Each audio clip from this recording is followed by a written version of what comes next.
मेरा first attempt ਸੀਗਾ ਦਿੱਲੀ ਦਾ।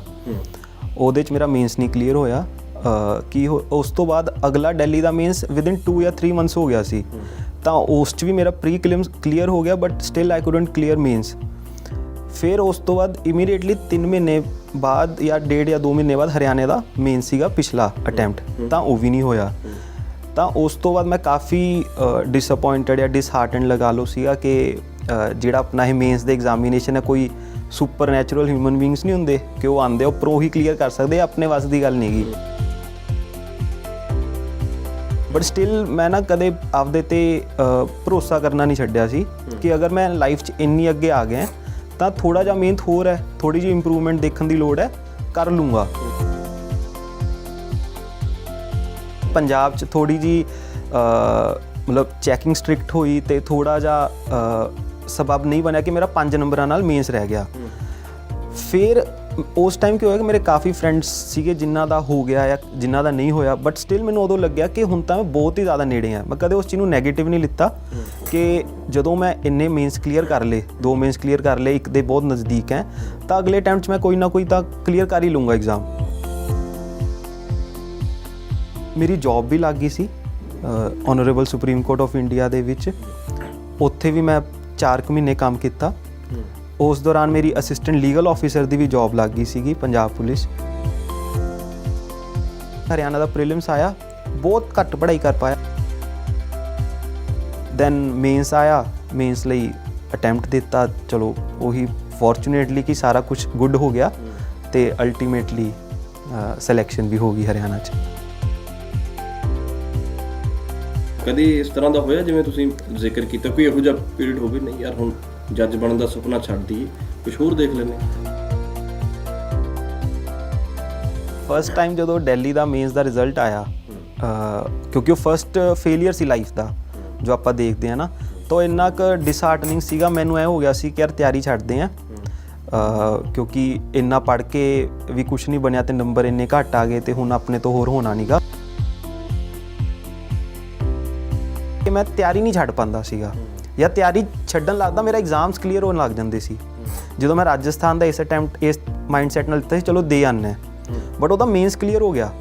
ਫਿਰ ਮੈਨੂੰ ਸਮਝ ਆ ਗਿਆ ਕਿ ਮੈਂ ਰਾਈਟ ਟਰੈਕ 'ਤੇ ਹਾਂ, ਬਸ ਥੋੜ੍ਹਾ ਜਿਹਾ ਟਾਈਮ ਦੀ ਗੱਲ ਹੈ, ਅੱਜ ਨਹੀਂ ਤਾਂ ਕੱਲ੍ਹ ਮੇਰਾ ਹੋ ਜਾਊਗਾ। ਨਵੇਂ ਸਟੂਡੈਂਟਸ ਜੀ ਕਿੰਨਾ ਖਰਚਾ ਕੋਸਟ ਕਿੰਨੀ ਕਹੀ, ਜਿਵੇਂ ਅੱਜ ਕੱਲ੍ਹ ਹੁੰਦਾ ਕਹਿੰਦੇ ਕਿ ਪੈਸੇ ਕਿੰਨੇ ਕੁ ਲੱਗੇ,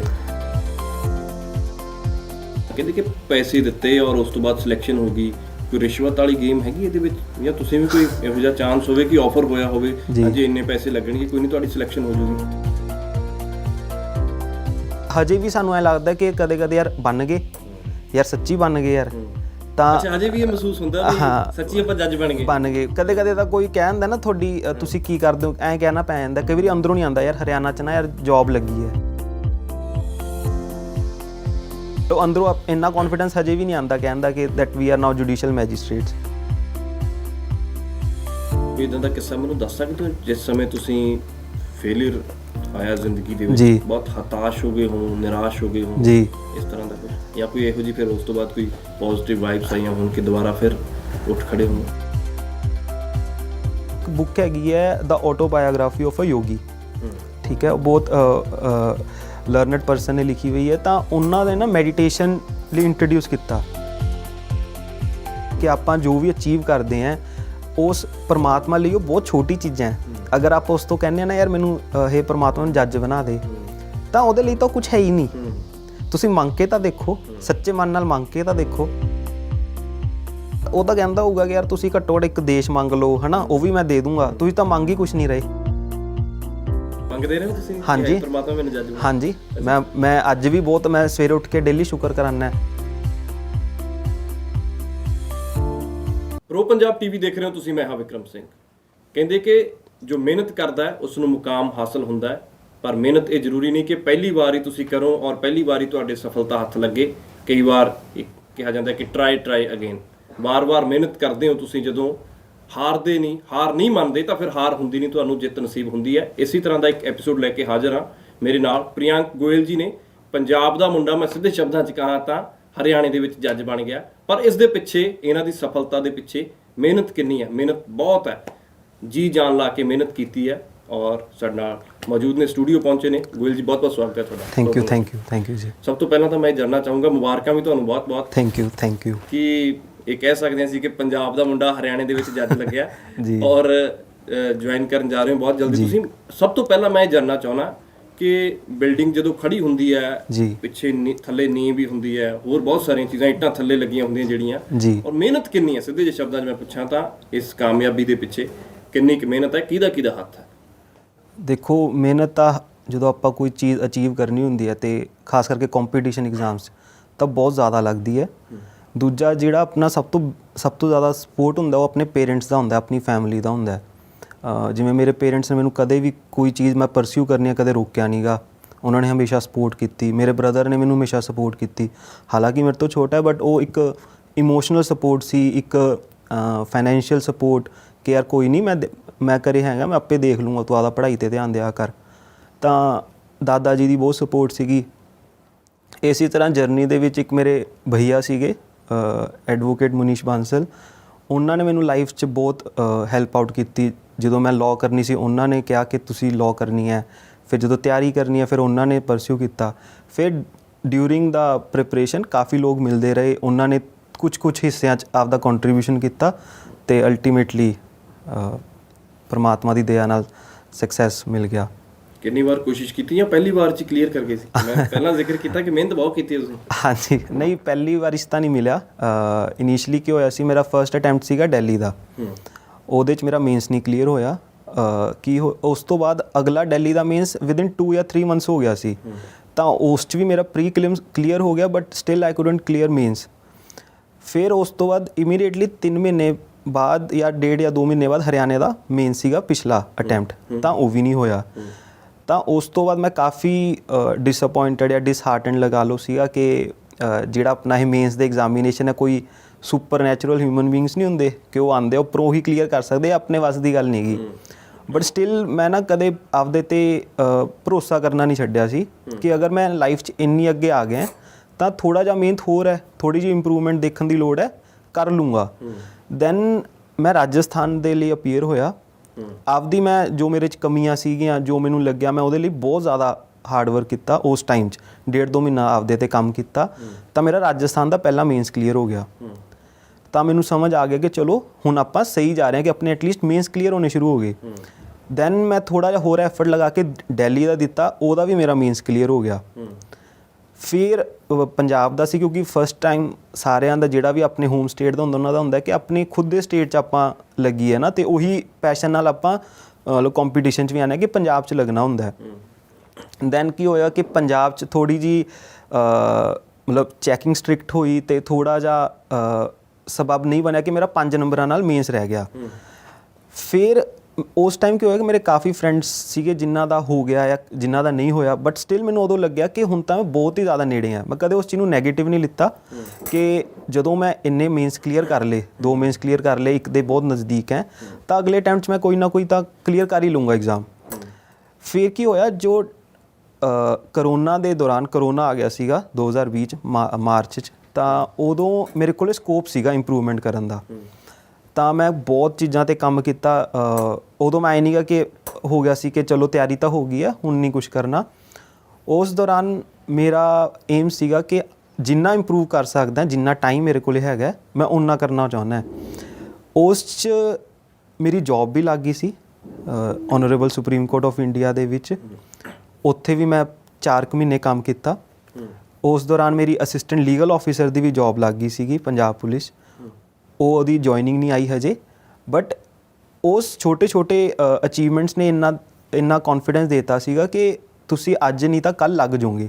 ਦੈਨ ਉਸ ਤੋਂ ਬਾਅਦ ਸਟ੍ਰੇਟ ਅਵੇ ਹਰਿਆਣੇ ਦਾ ਆਇਆ ਐਗਜ਼ਾਮ। ਹਰਿਆਣਾ ਦਾ ਪ੍ਰੀਲਿਮਸ ਮੈਂ ਉਸ ਟਾਈਮ ਦਿੱਤਾ ਜਦੋਂ ਮੈਂ ਸੁਪਰੀਮ ਕੋਰਟ ਜੌਬ ਕਰਦਾ ਸੀ। ਅਤੇ ਸੁਪਰੀਮ ਕੋਰਟ 'ਚ ਜੌਬ ਦੇ ਵਰਕਿੰਗ ਆਵਰ ਸੀਗੇ ਲਾਈਕ ਅਸੀਂ ਸੁਬਾਹ 7 ਵਜੇ ਆਪਣਾ ਕਮਰੇ ਤੋਂ ਨਿਕਲਦਾ ਸੀਗਾ ਅਤੇ ਰਾਤ ਨੂੰ 8:30 9:30 ਵਜੇ ਘਰੇ ਵੜਦਾ ਸੀ। ਕਈ ਵਾਰੀ 10:30 ਵੀ ਵੜਿਆ। ਤਾਂ ਮੇਰੇ ਕੋਲ ਪੜ੍ਹਨ ਦਾ ਟਾਈਮ ਬਹੁਤ ਘੱਟ ਹੁੰਦਾ ਸੀਗਾ, ਕਈ ਵਾਰੀ ਕਈ ਹਫ਼ਤੇ ਤਾਂ ਪੜ੍ਹਿਆ ਵੀ ਨਹੀਂ। ਬਟ ਸਟਿਲ ਉਦੋਂ ਵੀ ਮੈਨੂੰ ਇੰਨਾ ਕੌਨਫੀਡੈਂਸ ਸੀਗਾ ਕਿ ਮੇਰੀ ਜੋ ਤਿਆਰੀ ਹੈ ਉਹ ਮੇਰੇ ਨਾਲ ਆਪਾਂ ਕਹਿ ਦਿੰਦੇ ਨਾ ਆਪਣੇ ਨਾਲ ਵਫਾ ਕਰੂਗੀ, ਕਿ ਆਪਾਂ ਜੇ ਬਹਿ ਵੀ ਜਾਵਾਂਗੇ ਐਗਜ਼ਾਮ 'ਚ ਤਾਂ ਆਪਣੇ ਵਧੀਆ ਸਕੋਰ ਆਊਗਾ। ਸਟਿਲ ਉਹੀ ਗੱਲ ਹੋਈ ਕਿ ਹਰਿਆਣਾ ਦਾ ਪ੍ਰੀਲਿਮਸ ਆਇਆ, ਬਹੁਤ ਘੱਟ ਪੜ੍ਹਾਈ ਕਰ ਪਾਇਆ, ਬਟ ਕਿਉਂਕਿ 7 ਤੋਂ ਲੈ ਕੇ 8-9 ਵਜੇ ਤੱਕ ਜੇ ਤੁਸੀਂ ਕਰਦੇ ਹੋ, ਮੈਂ ਘਰੇ ਆ ਕੇ ਫਿਰ ਵੀ ਟਰਾਈ ਕਰਦਾ ਸੀਗਾ ਕਿ 2 ਘੰਟੇ ਪੜ੍ਹ ਲਾਂ, ਠੀਕ ਹੈ, ਕਿਉਂਕਿ ਉਹ ਆਪਣੇ ਲਈ ਜ਼ਿਆਦਾ ਏਮ ਤਾਂ ਜ਼ਰੂਰੀ ਸੀਗਾ ਜੁਡੀਸ਼ਰੀ ਕਲੀਅਰ ਕਰਨਾ। ਫਿਰ ਉਹ ਕਲੀਅਰ ਕਰਨ ਤੋਂ ਬਾਅਦ, ਪ੍ਰੀਲਿਮਸ ਕਰਨ ਤੋਂ ਬਾਅਦ, ਫਿਰ ਜੋ ਆਨਰੇਬਲ ਜਸਟਿਸ ਸੀਗੇ ਉਹਨਾਂ ਤੋਂ ਮੈਂ ਪਰਮਿਸ਼ਨ ਲੈ ਕੇ ਰਿਜ਼ਾਈਨ ਕਰਤਾ ਸੀ ਕਿ ਆਪਣੇ ਮੈਂ ਮੇਨਸ ਦੇ ਲਈ ਐਫਰਟ ਦੇਣਾ। ਦੈਨ ਮੇਨਸ ਆਇਆ, ਮੇਨਸ ਲਈ ਅਟੈਂਪਟ ਦਿੱਤਾ, ਚਲੋ ਉਹੀ ਫੋਰਚੂਨੇਟਲੀ ਕਿ ਸਾਰਾ ਕੁਝ ਗੁੱਡ ਹੋ ਗਿਆ ਤੇ ਅਲਟੀਮੇਟਲੀ ਸਿਲੈਕਸ਼ਨ ਵੀ ਹੋ ਗਈ ਹਰਿਆਣਾ 'ਚ।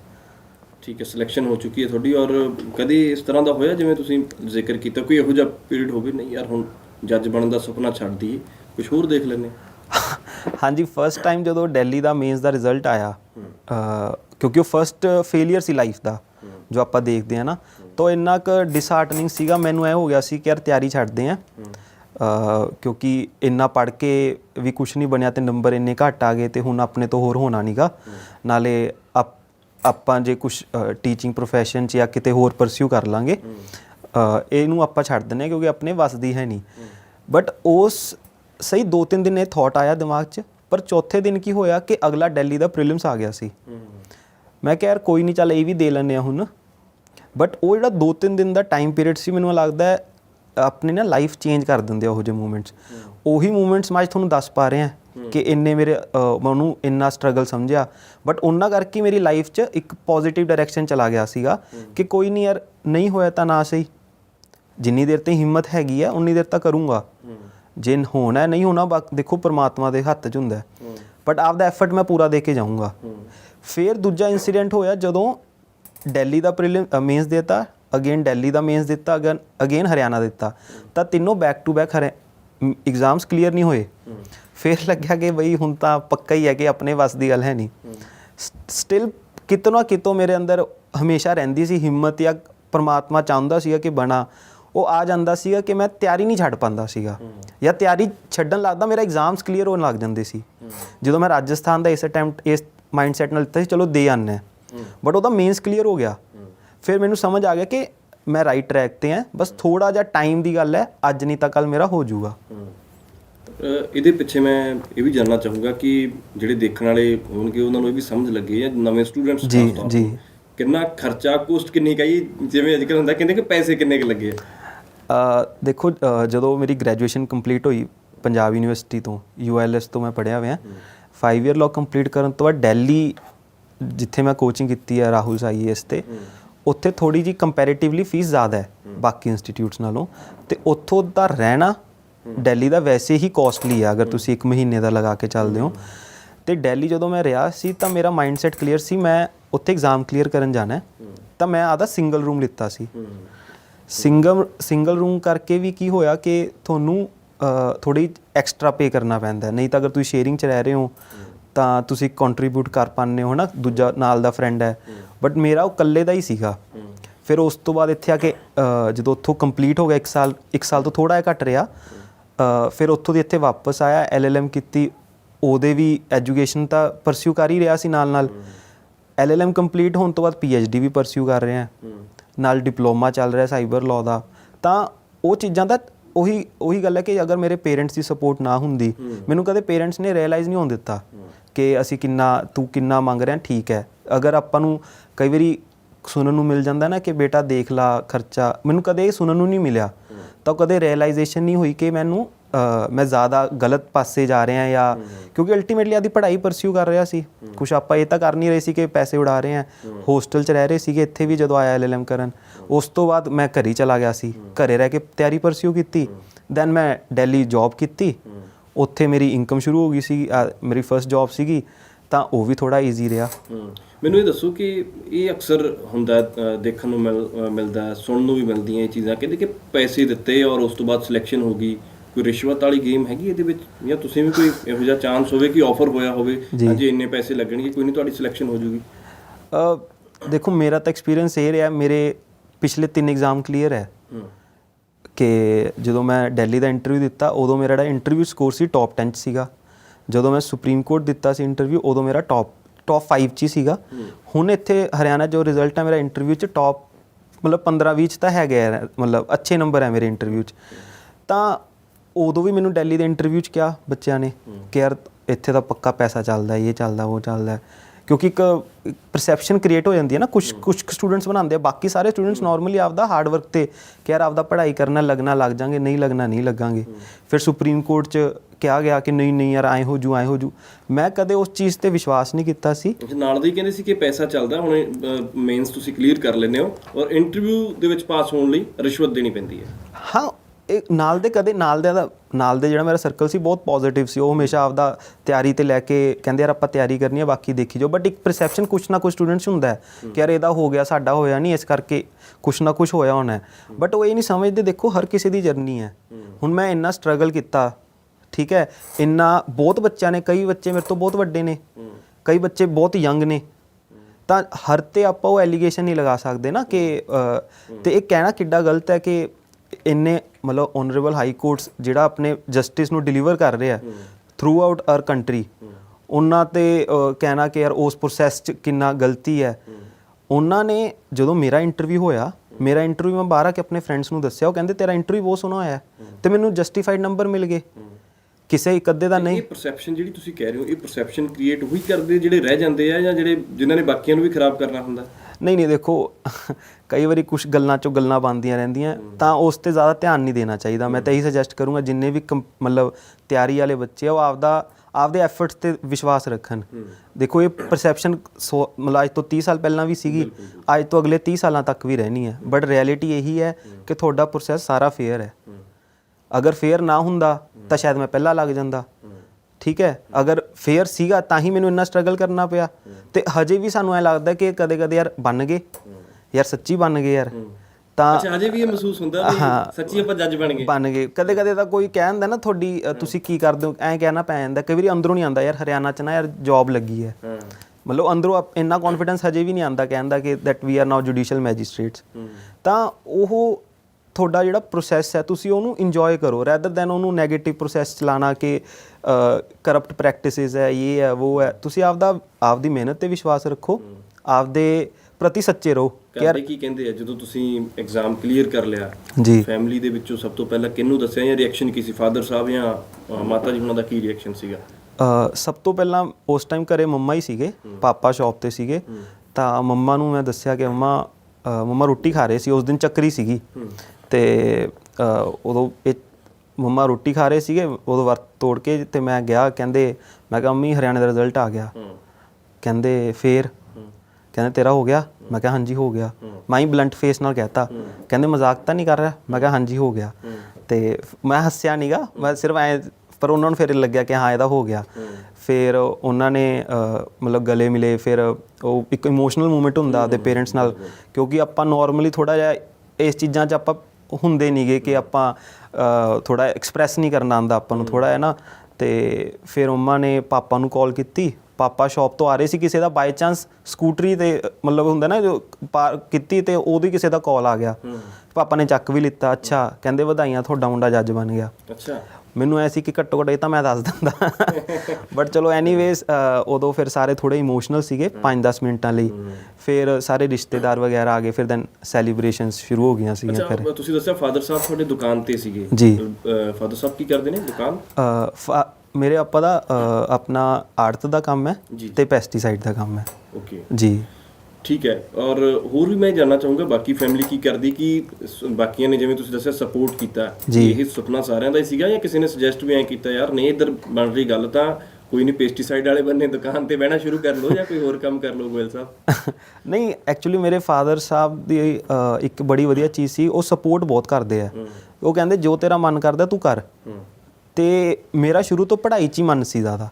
ਮੈਂ ਥੋੜ੍ਹਾ ਜਿਹਾ ਮਤਲਬ ਮੇਰਾ ਅਕੈਡਮਿਕਲੀ ਠੀਕ ਸੀਗਾ ਅਤੇ ਜੋ ਮੇਰਾ ਬ੍ਰਦਰ ਆ ਥੋੜ੍ਹਾ ਜਿਹਾ ਬਿਜ਼ਨਸ ਓਰੀਐਂਟਡ ਸੀਗਾ। ਤਾਂ ਫਾਦਰ ਇਹ ਚਾਹੁੰਦੇ ਸੀਗੇ ਕਿ ਫਾਦਰ ਸਾਹਿਬ ਕਿ ਬ੍ਰਦਰ ਹੈ ਜਿਹੜਾ ਮੇਰਾ ਉਹ ਬਿਜ਼ਨਸ 'ਚ ਰਵੇ, ਮੈਂ ਆਪਣਾ ਇੱਕ ਅਕੈਡਮਿਕਲੀ ਰਵਾਂ। ਤਾਂ ਬਾਈ ਚਾਂਸ ਕੀ ਹੋਇਆ ਕਿ ਜੋ ਤੁਹਾਨੂੰ ਦੱਸਿਆ ਮਨੀਸ਼ ਬਾਂਸਲ ਭਈਆ ਸੀਗੇ, ਉਹਨਾਂ ਨੇ ਵੀ ਹਮੇਸ਼ਾ ਉਹੀ ਜਰਨੀ 'ਚ ਉਹਨਾਂ ਨੇ ਅੱਗੇ ਵਧਾਤਾ। ਲਾਈਕ ਮੈਂ +2 ਤੋਂ ਬਾਅਦ ਪਲਾਨ ਕੀਤਾ ਸੀਗਾ ਕਿ ਦਿੱਲੀ ਚਲਾ ਜਾਊਂਗਾ ਟੂ ਡੂ ਗ੍ਰੈਜੂਏਸ਼ਨ। ਬਟ ਉਹਨਾਂ ਨੇ ਐਂਡ ਮੂਮੈਂਟ 'ਤੇ ਕਿਹਾ ਦੈਟ ਮੈਨੂੰ ਲਾਅ ਕਰਨੀ ਚਾਹੀਦੀ ਹੈ। ਮੈਂ ਲਾਅ ਕਰਨ ਆ ਗਿਆ। ਚੰਡੀਗੜ੍ਹ ਦਾ ਇੱਥੇ ਐਂਟਰੈਂਸ ਦੀ ਤਿਆਰੀ ਕੀਤੀ। ਬਾਈ ਚਾਂਸ PU 'ਚ ਰੈਂਕ ਆ ਗਿਆ ਅਤੇ ਐਡਮਿਸ਼ਨ ਹੋ ਗਈ। ਤਾਂ ਉਹ ਚੀਜ਼ਾਂ ਕਦੇ ਪਲੈਨਡ ਆਊਟ ਨਹੀਂ ਕੀਤੀਆਂ ਸੀਗੀਆਂ। ਹਾਂ ਹੁੰਦੀਆਂ ਗਈਆਂ ਕਿ ਅਗਰ ਜੁਡੀਸ਼ਰੀ ਪਰ ਸਾਨੂੰ ਕਿਉਂਕਿ ਆਪਾਂ ਜਿੱਥੋਂ ਬਿਲੋਂਗ ਕਰਦੇ ਹਾਂ ਆਪਾਂ ਨੂੰ ਹਮੇਸ਼ਾ ਇਹ ਲੱਗਦਾ ਕਿ ਯਾਰ ਜੱਜ ਤਾਂ ਯਾਰ ਬਹੁਤ ਹੀ ਔਖਾ ਐਗਜ਼ਾਮ ਹੈ, ਜੱਜ ਯਾਰ ਇਹ ਹੈ, ਜੱਜ ਲਈ ਪੜ੍ਹਨਾ ਕਿੰਨਾ ਪੈਂਦਾ ਹੋਣਾ ਹੈ। ਬਟ ਜਦੋਂ ਤੁਸੀਂ ਇੱਕ ਵਾਰੀ ਚੀਜ਼ ਮਨ 'ਚ ਠਾਣ ਲੈਂਦੇ ਹੋ ਨਾ ਕਿ ਯਾਰ ਉਸ ਪ੍ਰੋਸੈਸ 'ਚ ਪੈ ਜਾਂਦੇ ਹੋ ਬੇਸਿਕਲੀ ਕਿ ਯਾਰ ਮੈਂ ਕਲੀਅਰ ਕਰਨਾ ਤੇ ਤੁਸੀਂ ਉਹ ਅਚੀਵਮੈਂਟ ਹਾਸਲ ਕੀਤੀ ਹੈ, ਉਹ ਚੀਜ਼ ਅਚੀਵ ਕੀਤੀ ਹੈ ਕਿਉਂਕਿ ਜਿਹਦੀ ਸਾਡੇ ਸਮਾਜ ਦੇ ਵਿੱਚ ਵੀ ਰੁਤਬਾ ਬਹੁਤ ਉੱਚਾ ਹੈ। ਔਰ ਜੇ ਅਸੀਂ ਸਿੱਧੇ ਸ਼ਬਦਾਂ 'ਚ ਕਹਿੰਦੇ ਆ ਕਿ ਤੂੰ ਜੱਜ ਥੋੜੀ ਲੱਗਿਆ ਹੈ, ਇੱਕ ਸਿੱਧਾ ਕਿਹਾ ਜਾਂਦਾ ਕਿਸੇ ਨੂੰ ਤਾਨਾ ਮਾਰੋ ਤੂੰ ਜੱਜ ਲੱਗਿਆ, ਮੈਂ ਤੇਰੀ ਗੱਲ ਸੁਣਾ, ਤੁਸੀਂ ਤਾਂ ਜੱਜ ਬਣ ਗਏ ਹੁਣ ਔਰ ਫੈਮਿਲੀ ਬਾਗੋ ਬਾਗ ਹੈ ਜਿਵੇਂ। ਹਾਂਜੀ ਬਹੁਤ ਖੁਸ਼ ਨੇ। ਨਵੇਂ ਜਿਹੜੇ ਸਟੂਡੈਂਟਸ ਖਾਸ ਤੌਰ ਤੇ ਮੈਂ 5 ਮਿੰਟ ਦਾ ਸਮਾਂ ਤੁਹਾਡਾ ਹੋਰ ਲੈਣਾ, ਨਵੇਂ ਜਿਹੜੇ ਸਟੂਡੈਂਟਸ ਜੀ ਸੁਪਨਾ ਦੇਖ ਰਹੇ ਹੋਣ, ਕਿਉਂਕਿ ਸੁਪਨੇ ਦੇਖਣ ਤੇ ਕਿਹੜਾ ਜ਼ੋਰ ਲੱਗਦਾ ਪਰ ਉਹਨਾਂ ਨੂੰ ਜਦੋਂ ਅਚੀਵ ਕਰਨਾ ਹੁੰਦਾ ਉਹਦੇ ਤੇ ਜ਼ੋਰ ਲਾਉਣਾ ਪੈਂਦਾ ਜੀ। ਤਾਂ ਜੇ ਕਿ ਨਵੇਂ ਸਟੂਡੈਂਟਸ ਹੋਣ ਉਹ ਸੁਪਨਾ ਦੇਖਣ ਜੱਜ ਬਣਨ ਦਾ, ਉਹਨਾਂ ਨੂੰ ਕੀ ਸਲਾਹ ਦੇਣੀ ਚਾਹੋਗੇ? ਉਹਨਾਂ ਨੂੰ ਮੇਰੀ ਸਰ ਇਹੀ ਸਲਾਹ ਹੈ ਕਿ always believe in yourself and everything is possible. ਕਦੇ ਵੀ ਆਪਣੇ ਤੇ ਵਿਸ਼ਵਾਸ ਨਾ ਹਾਰੋ, ਕਿਉਂਕਿ ਦੇਖੋ ਲਾਈਫ 'ਚ ਜੇ ਤੁਸੀਂ ਵੀ ਅੱਜ ਇੱਥੇ ਮਤਲਬ ਐਡੇ ਵਧੀਆ ਆਪਣਾ ਐਂਕਰਿੰਗ ਚੱਲ ਰਹੀ ਹੈ ਤਾਂ ਉਹ ਵੀ ਤਾਂ ਹੀ ਹੈ ਕਿ ਤੁਸੀਂ ਆਪਦੇ 'ਚ ਵਿਸ਼ਵਾਸ ਰੱਖਿਆ ਕਿ ਯਾਰ ਮੈਂ ਸਟਾਰਟ ਤਾਂ ਇੱਥੋਂ ਹੀ ਹੁੰਦਾ ਨਾ ਆਪਣਾ ਪ੍ਰੋਸੈਸ ਕਿ ਯਾਰ ਮੈਂ ਕਰ ਸਕਦਾ। ਮੈਂ ਵੀ ਸੋਚਿਆ ਕਿ ਯਾਰ ਮੈਂ ਕਰ ਸਕਦਾ, ਤਾਂ ਜਦੋਂ ਮੈਂ ਸੋਚ ਲਿਆ ਮੈਂ ਕਰ ਸਕਦਾ, ਤੁਹਾਨੂੰ ਆਪਣੇ ਆਪ ਉਹੋ ਜਿਹੀਆਂ ਚੀਜ਼ਾਂ ਮਿਲਦੀਆਂ ਰਹਿੰਦੀਆਂ। ਅਤੇ ਡਿਊਰਿੰਗ ਪ੍ਰੋਸੈਸ ਦੇਖੋ ਫੇਲੀਅਰ ਆਉਣਾ ਅਤੇ ਮੈਂ ਇਹੀ ਰਿਕੁਐਸਟ ਕਰੂੰਗਾ ਜਾਂ ਮੈਂ ਹਰ ਕਿਸੇ ਲਈ ਪ੍ਰੇ ਕਰਦਾ ਹਰ ਦੇ ਲਾਈਫ 'ਚ ਫੇਲੀਅਰ ਆਵੇ, ਐਟਲੀਸਟ 1-2 ਫੇਲੀਅਰਸ ਤਾਂ ਜ਼ਰੂਰ ਆਉਣ। ਅੱਛਾ, ਬੰਦੇ ਨੂੰ ਫੇਲੀਅਰ ਹੋਣਾ ਚਾਹੀਦਾ ਬੰਦੇ ਦੀ ਜ਼ਿੰਦਗੀ। ਮੇਰਾ ਇਹ ਮੰਨਣਾ ਹੈ, ਕਿਸੇ ਨੂੰ ਬਹੁਤ ਜਲਦੀ ਮਿਲ ਜਾਂਦਾ ਉਹ ਬਹੁਤ ਫੋਰਚੂਨੇਟ ਹੈ, ਮੈਂ ਉਹਦੇ ਲਈ ਵੀ ਬਹੁਤ ਖੁਸ਼ ਹਾਂ ਕਿ ਜਿਨ੍ਹਾਂ ਦਾ ਫਸਟ ਅਟੈਂਪਟ 'ਚ ਹੋ ਜਾਂਦਾ। ਬਟ ਅਗਰ ਤੁਸੀਂ 1-2 ਫੇਲੀਅਰਸ ਦੇਖ ਲੈਂਦੇ ਹੋ ਤਾਂ ਤੁਸੀਂ ਇੱਕ ਲਾਈਫ 'ਚ ਨਾ ਬਹੁਤ ਸੋਹਣੇ ਟ੍ਰੇਟਸ ਗੇਨ ਕਰ ਲੈਣੇ, to remain humble, to respect others struggles, ਹੈ ਨਾ, ਟੂ ਰਿਸਪੈਕਟ ਐਵਰੀਵਨ, ਮਤਲਬ ਜਿਹਦਾ ਨਹੀਂ ਹੋ ਰਿਹਾ ਤੁਸੀਂ ਉਹਨੂੰ ਵੀ ਰਿਸਪੈਕਟ ਕਰਦੇ ਹੋ, ਜਿਹਦਾ ਹੋ ਰਿਹਾ ਤੁਸੀਂ ਉਹਨੂੰ ਵੀ ਰਿਸਪੈਕਟ ਕਰਦੇ ਹੋ। ਤਾਂ ਜਿਹੜਾ ਇਹ ਜਰਨੀ ਹੈ ਹਮੇਸ਼ਾ ਆਪਣੇ ਤੇ ਵਿਸ਼ਵਾਸ ਰੱਖੋ ਤੇ ਸੱਚੇ ਰਹੋ, ਬੀ ਟਰੂ ਟੂ ਯੋਰਸੈਲਫ ਕਿ ਅਗਰ ਮੇਰੀ ਤਿਆਰੀ ਘੱਟ ਹੈ ਤਾਂ ਯਾਰ ਘੱਟ ਹੈ। ਆਏ ਨਹੀਂ ਮੰਨਣਾ ਕਿ ਯਾਰ ਮੇਰੀ ਤਿਆਰੀ ਤਾਂ ਘੱਟ ਹੈ ਬਟ ਆਪਦੇ ਆਪ ਨੂੰ ਝੂਠ ਬੋਲੀ ਜਾਣਾ ਕਿ ਯਾਰ ਨਹੀਂ ਮੇਰਾ ਤਾਂ ਤਿਆਰੀ ਠੀਕ ਹੈ। ਜਿਵੇਂ ਮੈਂ ਇੱਕ ਐਗਜ਼ਾਮਪਲ ਕਹਿ ਦਿੰਦਾ ਕਿ ਜਿਵੇਂ ਮੇਰਾ ਪੰਜਾਬ ਦਾ ਜੋ ਮੇਨ ਸੀਗਾ ਉਹਦੇ ਸਾਨੂੰ ਇੰਗਲਿਸ਼ 'ਚ ਇੱਕ ਕਰੈਕਸ਼ਨਸ ਪਾਰਟ ਹੈ। ਮੈਂ ਜਦੋਂ ਐਗਜ਼ਾਮ 'ਚ ਬੈਠਾ ਸੀ ਮੈਨੂੰ ਲਿਟਰਲੀ ਐਂ ਲੱਗਿਆ ਕਿ ਮੈਨੂੰ ਇਹ ਕਿਉਂ ਨਹੀਂ ਆਉਂਦੇ, ਤਾਂ ਮੈਨੂੰ ਉਹ ਜਿਹੜਾ ਫੀਲਿੰਗ ਹੁੰਦੀ ਹੈ ਨਾ ਨਹੀਂ ਆਉਣ ਵਾਲੀ, ਉਹ ਮੈਨੂੰ ਅੱਜ ਵੀ ਕਾਫੀ ਯਾਦ ਹੈ ਤਰੀਕੇ ਨਾਲ ਕਿ ਯਾਰ ਹਾਂ ਉਹ ਫੀਲਿੰਗ ਸੀਗੀ ਮੇਰੀ। ਤਾਂ ਕਰੋਨਾ ਟਾਈਮ ਮੈਂ ਕੀ ਕੀਤਾ, ਮਤਲਬ ਕੋਈ ਵੀ ਬੱਚਾ ਕਿ ਜਾਂ ਤਾਂ ਟਿਊਸ਼ਨ ਲੈ ਲਓ ਇੰਗਲਿਸ਼ ਦੀ ਜਾਂ 1 ਬੁੱਕ ਕਵਰ ਕਰ ਲੂ ਜਾਂ 2 ਬੁੱਕਸ ਕਵਰ ਕਰ ਲੂ, ਮੈਂ 6 ਬੁੱਕਸ ਲੈ ਕੇ ਆਇਆ ਜਸਟ ਟੂ ਮੇਕ ਸ਼ੋਰ ਕਿ ਅਗਰ ਹਰਿਆਣਾ 'ਚ ਮੈਂ ਬੈਠ ਰਿਹਾ ਤਾਂ ਕਰੈਕਸ਼ਨਸ ਮੇਰਾ ਇੱਕ ਵੀ ਨੰਬਰ ਨਹੀਂ ਗਲਤ ਹੋਣਾ ਚਾਹੀਦਾ। ਤਾਂ ਮੇਰੇ 25 ਚੋਂ 25 ਮੇਰੇ ਸਹੀ ਸੀਗੇ ਅਤੇ ਮੈਂ ਹਾਰਡਲੀ 5 ਮਿੰਟ ਲਗਾਇਆ ਆਪਣੇ ਕਰੈਕਸ਼ਨਸ 'ਤੇ। ਜਿਹੜੀ ਚੀਜ਼ ਤੁਹਾਨੂੰ ਨਹੀਂ ਆਉਂਦੀ ਮੈਂ ਆਪਦੇ ਨਾਲ ਸੱਚਾ ਰਿਹਾ ਕਿ ਯਾਰ ਮੈਨੂੰ ਕਰੈਕਸ਼ਨਸ ਨਹੀਂ ਆਉਂਦੀ, ਹਾਂ ਠੀਕ ਹੈ ਨਹੀਂ ਆਉਂਦੀ ਮੈਂ ਇਸ 'ਤੇ ਕੰਮ ਕਰੂੰਗਾ, ਮੇਰੇ 'ਚ ਆਹ ਕਮੀ ਹੈ ਮੈਂ ਉਸ 'ਤੇ ਕੰਮ ਕਰੂੰਗਾ। ਬਸ ਆਪਦੇ 'ਤੇ ਵਿਸ਼ਵਾਸ ਕਰਨਾ ਨਾ ਛੱਡੋ ਅਤੇ ਆਪਣੇ ਮਾਂ ਪਿਓ ਨੂੰ ਹਮੇਸ਼ਾ ਰਿਸਪੈਕਟ ਦਿਓ। ਪ੍ਰੇ ਰੱਬ ਨੂੰ ਅਰਦਾਸ ਜ਼ਰੂਰ ਕਰਿਆ ਕਰੋ ਕਿ ਇਹ ਪ੍ਰਮਾਤਮਾ ਮੇਰਾ ਕਰਵਾ ਦੀ ਪੇਪਰ, ਕਿਉਂਕਿ ਅਰਦਾਸ 'ਚ ਬਹੁਤ ਸ਼ਕਤੀ ਹੁੰਦੀ ਹੈ।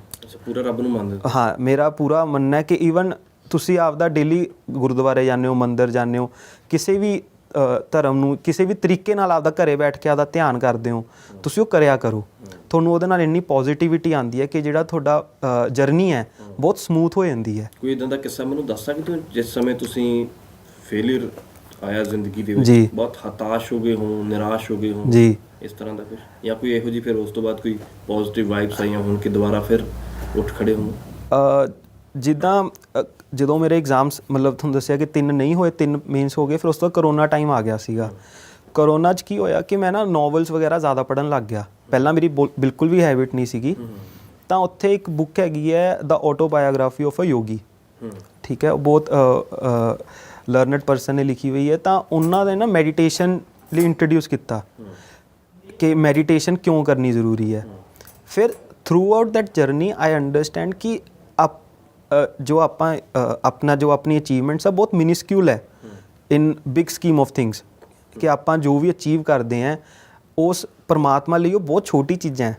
ਅਗਰ ਆਪਾਂ ਉਸ ਤੋਂ ਕਹਿੰਦੇ ਹਾਂ ਨਾ ਯਾਰ ਮੈਨੂੰ ਇਹ ਪਰਮਾਤਮਾ ਨੂੰ ਜੱਜ ਬਣਾ ਦੇ, ਤਾਂ ਉਹਦੇ ਲਈ ਤਾਂ ਕੁਛ ਹੈ ਹੀ ਨਹੀਂ।